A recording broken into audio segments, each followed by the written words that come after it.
पाकिस्तान मुस्लिम league नून Sharjah के सदर गौस अहमद कादरी ने अपने रेस्टोरेंट में मकामी सहाफ़ियों के एजाज़ में अफ्तार डिनर का एहतमाम किया, जिसमें सहाफ़ियों की कसीर तादाद ने शिरकत की।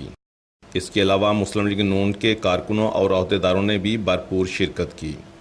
गौस अहमद कादरी ने तमाम सहाफ़ियों और पार्टी कारकुनों समेत अहदेदारों का आमद पर तहे दिल से शुक्रिया अदा किया।